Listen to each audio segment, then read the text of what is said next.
Bonjour, bonsoir à tous et à toutes. J'espère que vous allez bien. Je suis content de vous retrouver et aujourd'hui, on va parler des effets du vieillissement sur les muscles, comment on peut prévenir ces effets. Et parfois, on semble vouloir presque nous faire croire que nos muscles sont condamnés à dépérir. Et je pense que cette façon de voir le vieillissement est vraiment incrustée dans notre société, dans nos propres cerveaux individuellement, mais collectivement aussi, on pense à ça. Je remercie encore une fois mon éditeur. Vous allez trouver les photos, les illustrations que vous allez voir aujourd'hui dans mon livre « 99 façons de prévenir les effets du vieillissement ». Et vous allez aussi trouver des informations qui sont dans mon livre « C'est normal à votre âge » qui dénonce l'agisme de notre société et surtout qui donne des arguments musclés pour prendre soin de sa santé. Parlons d'abord de muscles en tant que tel. Un muscle, c'est assez complexe. Je vais vous montrer une illustration. On voit sur l'illustration du haut cette fibre musculaire et quand on la regarde en gros plan, on voit que des mini-fibres à l'intérieur. Et c'est important, je pense, de parler un peu du muscle parce que si on veut prévenir les effets du vieillissement sur le muscle, ben oui, on peut voir le muscle comme un biceps, comme peu importe le terme, un quadriceps, peu importe le nom du muscle, mais la structure même du muscle, elle est absolument fabuleuse. Le muscle est capable de s'adapter pour plusieurs raisons. Alors, à l'intérieur du muscle, vous l'avez vu, il y a des fibres musculaires. Il y a des fibres de type 1 et des fibres de type 2, pour le simplifier un peu. Les fibres de type 1, ce sont des fibres qui sont lentes, qu'on utilise, disons, dans la vie de tous les jours. Et les fibres de type 2, ce sont des fibres rapides, qui sont fortes, qui sont puissantes et qui sont plus volumineuses. Et avec l'avancée en âge, ces fibres de type 2 se transforment peu à peu en fibres de type 1. C'est associé à l'avancée en âge. Alors, d'une certaine façon, personne n'échappe à ça. Il ne faut pas non plus nier la réalité, nier les processus de vieillissement. Un autre élément une autre structure qui est dans vos muscles, et ça c'est un point clé, les mitochondries. Il n'y en a pas uniquement dans vos muscles. Donc vous voyez en haut, c'est écrit mitochondrion, là c'est en anglais, mais disons mitochondries. Ce sont des centrales énergétiques qui sont localisées dans vos muscles. Ce sont les mitochondries qui vous donnent de l'énergie, qui donnent de l'énergie à vos muscles. Il y a des mitochondries dans d'autres cellules, parlons du muscle.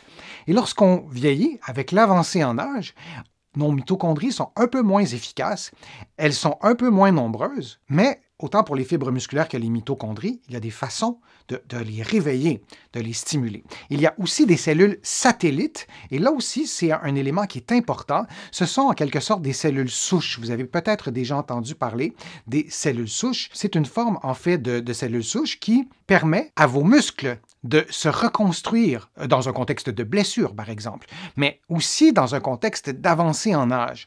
Donc, les cellules satellites, et on ne les connaissait pas il y a, disons, 30 ans, ce sont des structures qu'on a peu à peu appris à connaître et à découvrir.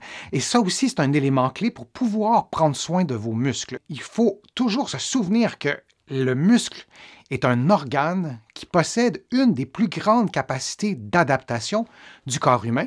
Et quand je vous disais que ça me brisait le cœur de voir ces personnes dans des EHPAD, dans des CHSLD, dans des centres d'hébergement pour personnes ayant une dépendance, et beaucoup de ces personnes-là sont âgées, de les voir dans des fauteuils. Et lorsqu'on ne bouge pas, que vous ayez 20 ans, 40, 60, 90, je vous l'ai dit, le muscle, c'est une merveilleuse structure qui s'adapte, mais qui s'adapte négativement aussi.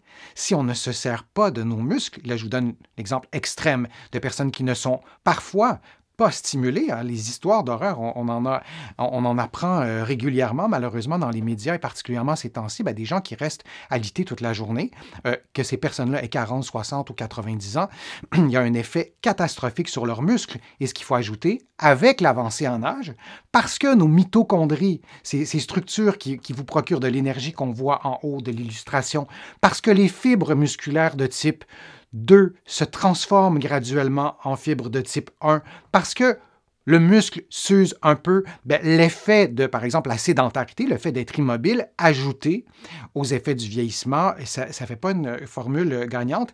Et on a aussi un autre élément dans le muscle. Ce que vous voyez là, c'est vraiment le muscle. C'est l'organe musculaire. Par contre, On a aussi des nerfs, on a aussi le système nerveux.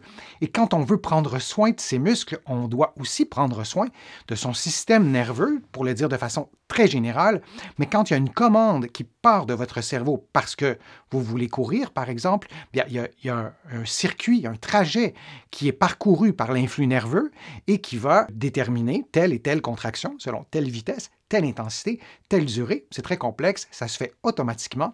Et ces automatismes-là, on peut les perdre un peu avec l'avancée en âge, mais avançons vraiment beaucoup en âge pour les perdre. Mais l'avancée en âge, combinée par exemple à la sédentarité ou à l'obésité aussi, ben, ça peut accélérer aussi cette perte graduelle d'automatisme liés à des mouvements plus complexes. Et j'ajoute un dernier élément plus général. Aujourd'hui, je vous parle des effets du vieillissement sur vos muscles. Le vieillissement, c'est pas une maladie, c'est pas une pathologie. On ne parle pas de la maladie de Parkinson ou de la sclérose latérale amyotrophique. On parle du vieillissement normal et ce n'est pas une pathologie. C'était les principales structures de vos muscles. Il y en a plein d'autres, là. Les fibres de type 1 et 2, on retient que les fibres de type 2 sont puissantes et on en perd avec l'avancée en âge parce qu'elles se convertissent en type 1.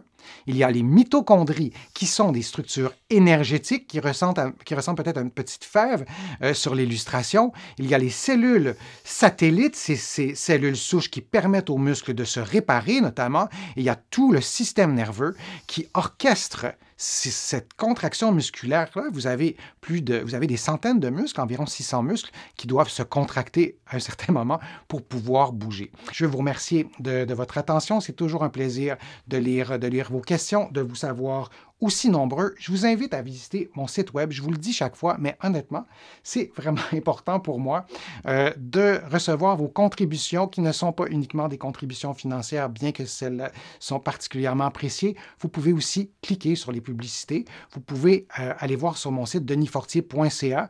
Vous pourrez aller cliquer sur contribution. Ça m'aide vraiment parce que je n'arriverai pas à produire tous ces contenus, toutes ces vidéos que je vous présente. Et sur mon site web, vous pourrez vous abonner aussi à l'infolettre hebdomadaire. Vous recevez d'autres conseils, ça aussi c'est gratuit, et aussi des courriels thématiques sur des sujets très précis, sur l'arthrose, les douleurs au dos, les douleurs au cou. Tout ça, c'est gratuit et moi, j'ai pris le pari que je parviendrai à équilibrer tout ça. Il y a des coûts, évidemment, d'abonnement qui sont de plus en plus élevés pour les images, pour plein de choses. Donc, vos contributions m'aident à payer une partie de ces frais-là et c'est vraiment grandement apprécié. Et c'est aussi apprécié des personnes qui ne peuvent se permettre de faire une contribution et qui peuvent aussi bénéficier de tout ça gratuitement. Je sais que vous n'avez pas tous accès à des soins de réadaptation, ce qui est parfois catastrophique dans vos vies. Alors, j'espère que mes contenus peuvent vous aider à prendre soin de votre santé. Alors, je vous remercie. On se dit à un prochain direct.